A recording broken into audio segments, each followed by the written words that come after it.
जय हिंद मेरे प्यारे शेर बहादुर, मेरे लाडो, मेरे प्यारे विद्यार्थियों। आइए आज हम grammar class 9th class 10th के लिए ग्रामर बेसिक से स्टार्ट करेंगे। बट हम उसमें ग्रामर क्या होता है, लैंग्वेज क्या होता है, लेटर क्या होता है नहीं बताएंगे, ठीक है ना। और वर्ड क्या होता है नहीं बताएंगे, ठीक है ना। वो आप जानते हो, आप छोटे बच्चे नहीं हो, ठीक है ना। हम पढ़ाएंगे सीधे सेंटेंस से और सेंटेंस के पार्ट को बताएंगे, सेंटेंस और सेंटेंस के पार्ट को बताएंगे। इतना ही बताने में वीडियो लंबा चला जाएगा, तो हम स्टार्ट करते हैं। सेंटेंस क्या होता है, सेंटेंस क्या होता है हम शॉर्ट में बताएंगे, लंबा बिल्कुल डिफिनेशन नहीं लिखेंगे, ठीक है ना। सेंटेंस, सेंटेंस का मतलब क्या होता है, सेंटेंस का मतलब होता है क्या भाई, वाक्य। सेंटेंस का मतलब क्या होता है, वाक्य होता है। ये हिंदी मीडियम के लिए भी है और इंग्लिश मीडियम वाले के लिए भी है। सेंटेंस क्या होता है, group, group of word, group of word जिसका क्या निकले भाई, एक सेंस निकले। क्या निकले, एक एक कंप्लीट मीनिंग निकले, ठीक है ना। उसका क्या हो, कंप्लीट मीनिंग हो, सेंस निकले, ठीक है। ए ग्रुप ऑफ वर्ड जिसका क्या हो, कंप्लीट मीनिंग हो, एक सेंस हो, ठीक है। इसे क्या कहते हैं भाई हम, सेंटेंस कहते हैं, वाक्य कहते हैं, ठीक है ना।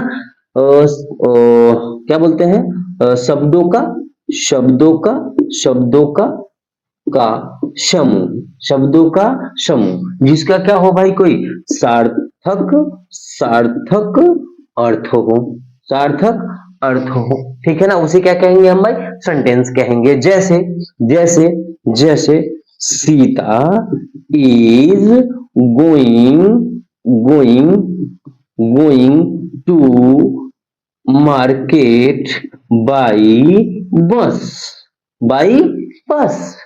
Sita is going to market by bus, ठीक है ना। तो यहाँ पे ये क्या दे रहा है, कंप्लीट सेंस दे रहा है। इट मीन यहाँ पे देखो कितने वर्ड है, ये वर्ड का क्या है, ग्रुप है।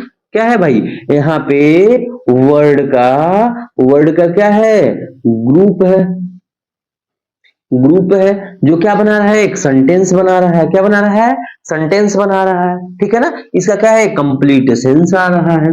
तो इसे क्या कहेंगे हम भाई, सेंटेंस कहेंगे। क्या कहेंगे, सेंटेंस कहेंगे। इसके बाद देखिए आप, इसके बाद पार्ट ऑफ सेंटेंस देखते हैं। क्या देखते हैं, पार्ट ऑफ सेंटेंस देखते हैं। क्या देखते हैं, पार्ट ऑफ।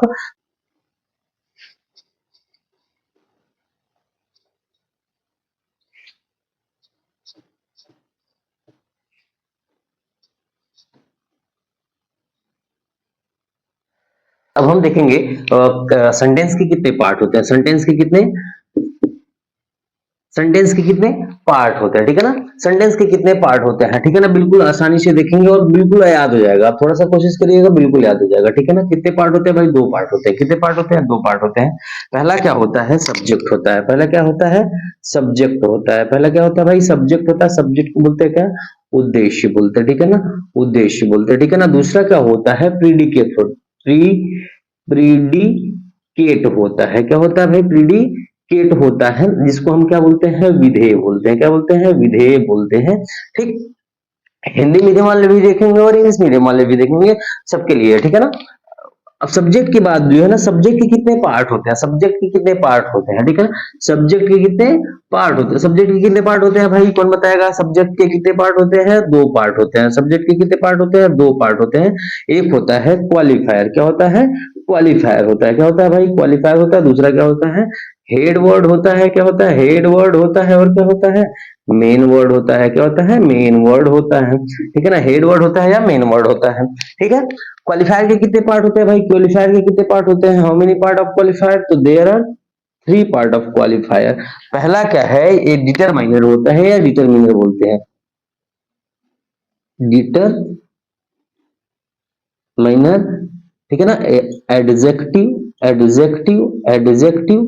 और तीसरा क्या होता है भाई, तीसरा होता है क्या, adjectival, adjectival, adjectival, adjectival phrase होता है, ठीक है ना। एडजेक्टिवल फ्रेज होता है, ठीक है। क्या होता है, एडजेक्टिवल फ्रेज होता है। सब्जेक्ट के कितने पार्ट होते हैं? दो पार्ट होते हैं, क्वालिफायर, हेड वर्ड या मेन वर्ड होता है। क्वालिफायर के कितने पार्ट होते हैं? तीन पार्ट होते हैं, डिटरमिनर, एडजेक्टिव और एडजेक्टिवल फ्रेज होता है, ठीक है ना। प्रीडिकेट के कितने पार्ट होते हैं भाई? प्रीडिकेट के कितने पार्ट होते हैं? प्रीडिकेट के पार्ट होते हैं तीन। एक होता है वर्ब, एक होता है ऑब्जेक्ट, और एक होता है क्या? कंप्लीमेंट। क्या होता है? कंप्लीमेंट होता है, कंप्लीमेंट होता है, ठीक है ना। ऑब्जेक्ट के कितने पार्ट होते हैं भाई? ऑब्जेक्ट के कितने पार्ट होते हैं? ऑब्जेक्ट के पार्ट होते हैं तुम्हारे कितने होते हैं? दो। एक होता है डायरेक्ट ऑब्जेक्ट, डायरेक्ट ऑब्जेक्ट, एक होता है डायरेक्ट ऑब्जेक्ट और दूसरा होता है in direct object. Indirect object होता है, क्या होता है? इनडायरेक्ट ऑब्जेक्ट होता है। कितने पार्ट होते हैं भाई? कितने पार्ट होते हैं? कितने पार्ट होते हैं? डायरेक्ट ऑब्जेक्ट और इनडायरेक्ट ऑब्जेक्ट होते हैं। सेंटेंस के कितने पार्ट है? दो पार्ट है, सब्जेक्ट प्रीडिकेट। सेंटेंस, सेंटेंस के कितने पार्ट है? दो, सब्जेक्ट और प्रीडिकेट। सब्जेक्ट के कितने पार्ट? दो, क्वालिफायर, हेड वर्ड और मेन वर्ड, ठीक है ना। क्वालिफायर के कितने पार्ट? तीन पार्ट, डिटरमिनर, एडजेक्टिव और एडजेक्टिवल फ्रेज। प्रीडिकेट के कितने पार्ट? वर्ब, ऑब्जेक्ट और कंप्लीमेंट, तीन पार्ट हो गए। ऑब्जेक्ट के कितने पार्ट? दो, डायरेक्ट ऑब्जेक्ट और इनडायरेक्ट ऑब्जेक्ट। अब थोड़ा सा संक्षेप में इसको समझ लीजिए क्या होता है। सब्जेक्ट का मतलब होता है उद्देश्य, ठीक है ना। काम करने वाला जो होता है वही करता होता है, काम करने वाला होता है, ठीक है ना। प्रीडिकेट का मतलब जो कार्य किया जा रहा है, जो भी वर्क डन, जो भी वर्क डन हो रहा है वही क्या होता है? जो भी कार्य हो रहा है वो क्या है? प्रीडिकेट है। और जिसके द्वारा, ठीक है ना, जिसके द्वारा काम किया जाएगा, जिसके द्वारा काम किया जाएगा वो क्या होगा? सब्जेक्ट होगा, ठीक है ना। या जो उद्देश्य होगा उसका, उसको भी कह सकते हैं हम क्या? सब्जेक्ट कह सकते हैं, ठीक है ना। तो सब्जेक्ट और प्रीडिकेट। सब्जेक्ट के दो पार्ट है, क्वालिफायर और हेड वर्ड या मेन वर्ड। क्वालिफायर क्या होता है? इसमें थोड़ा कंफ्यूजन है। एक प्रकार से आर्टिक आर्टिकल ही होगा, ठीक है ना। एक प्रकार का क्या होगा भाई? आर्टिकल ही होगा, आर्टिकल होगा, ठीक है ना, आर्टिकल होगा। अब आर्टिकल में जैसे ए हो गया, एन हो गया, द हो गया, फ्यू हो गया, मेनी हो गया, फ्यू हो गया, सम हो गया, ये सब क्या है भाई? आर्टिकल्स है। क्या है? आर्टिकल्स है। तो ये आर्टिकल्स होगा, ए एंड द फ्यू सम। कब क्वालिफायर हो कहेंगे? ए एंड द फ्यू सम, ठीक है ना, दैट दीज को कब हम क्वालिफायर कहेंगे? कब कहेंगे? जब ये किसी नाउन के पहले होगा। क्या होगा? नाउन के पहले, यानी कि हेड वर्ड या मेन वर्ड के पहले होगा। और इससे ये पता चलता है नाउन होगा। हेड वर्ड या मेन वर्ड क्या होगा? नाउन होगा एक प्रकार का। तो अगर लिख दिए हम the Taj, the Taj Mahal, तो ताजमहल के पहले क्या है? द है। तो जब नाउन के पहले अगर द आ रहा है तो उसे क्या कहेंगे? हम क्वालिफायर कहेंगे। क्या कहेंगे? क्वालिफायर कहेंगे, ठीक है ना। इसको कहेंगे, ताजमहल को कहेंगे हम हेड वर्ड या मेन वर्ड कहेंगे, ठीक है ना, क्वालिफायर। अब डिटरमिनर भी जो है एक प्रकार का क्या होगा भाई? आर्टिकल ही होगा, आर्टिकल होगा, article A and the sub few many. अब ये कब होगा? कब होगा? जब ये किसी एडजेक्टिव के पहले होगा, एडजेक्टिव के पहले होगा। The the the black, black BLAC के black, cow black, cow the black cow. अगर द ब्लैक काउ है, ठीक है ना, तो ब्लैक क्या है? एडजेक्टिव है। एडजेक्टिव के पहले क्या है? द है, तो द क्या हो जाएगा? डिटरमिनर। अगर क्या हो जाएगा भाई? डिटरमिनर या डिटरमाइनर हो जाएगा, ठीक है ना। अब इधर देखो, ये ब्लैक जो है एडजेक्टिव हो जाएगा, काउ जो हो जाएगा वो हेड वर्ड या मेन वर्ड हो जाएगा। और एडजेक्टिवल फ्रेज क्या होगा? एडजेक्टिवल फ्रेज भी एक प्रकार का जो है नाउन ही होता है। हम फ्रेज का यूज जो है ना वो करते हैं क्या करने के लिए? एक बड़े से आंसर को एक छोटे से संक्षेप में आंसर लिख देते हैं, दो से तीन वर्ड में, ठीक है ना। तो फ्रेज का यूज छोटे आंसर के लिए होता है। तो एडजेक्टिवल फ्रेज भी एक प्रकार का नाउन ही होता है। अगर हम लिख देते the black cow in the corner, ठीक है ना, कॉर्नर, ठीक है ना, इन द कॉर्नर। तो कॉर्नर क्या होगा? इन द कॉर्नर जो होगा वो क्या होगा भाई? इन द कॉर्नर जो होगा वो क्या होगा? एडजेक्टिवल फ्रेज होगा। क्या होगा? एडजेक्टिवल फ्रेज होगा। काउ जो होगा हेड वर्ड या मेन वर्ड होगा। एडजेक्टिव ब्लैक होगा। द क्या हो जाएगा? डिटरमिनर हो जाएगा। इससे इसको हम डिटेल में पढ़ाएंगे, ठीक है ना। हम इसको अलग करना भी बताएंगे कि कौन सब्जेक्ट है कौन प्रीडिकेट है, ठीक है ना, पहचानना भी बताएंगे। प्रीडिकेट कितने पार्ट है? वर्ब, ऑब्जेक्ट और कंप्लीमेंट। वर्ब कोई भी हो, हेल्पिंग वर्ब हो, मेन वर्ब हो, ऑक्सिलरी वर्ब हो, ठीक है ना, मॉडल ऑक्सिलरी, कोई भी वर्ब हो वो क्या होगा? प्रीडिकेट का ही पार्ट होगा। ऑब्जेक्ट जो है दो प्रकार के, direct object, indirect object. Object का मतलब होता है कर्म, कंप्लीमेंट का मतलब होता है पूरक, ठीक है ना, जो सेंटेंस को कंप्लीट करता है।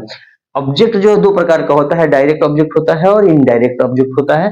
पहले डायरेक्ट ऑब्जेक्ट का मतलब ये है जब किसी भी बात को दो लोगों के बीच हो रहा है, ठीक है ना, दो लोग हैं उसके लिए, किसी बात के लिए, तो वो क्या होगा, डायरेक्ट ऑब्जेक्ट होगा, कही हुई बात को किसी अगले से कह देना।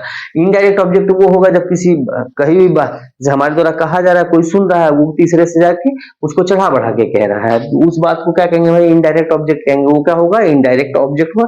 इसमें फर्स्ट पर्सन, सेकंड पर्सन और थर्ड पर्सन तीनों आ जाएंगे, ठीक है ना। इसमें दो ही पर्सन की जरूरत है, इसमें दो पर्सन की जरूरत है, इसमें कितने पर्सन की जरूरत है, तीन पर्सन की जरूरत है। आई बात समझ में दोस्तों? यदि ये वीडियो आपको समझ में आया, यदि ये मेरा पढ़ाया हुआ आपको समझ में आ रहा है, तो वीडियो को लाइक करें, शेयर करें और सब्सक्राइब करें, ठीक है ना। अब मिलते हैं अगली वीडियो में, तब तक के लिए जय हिंद, सत श्री अकाल, आदाब, राधे राधे।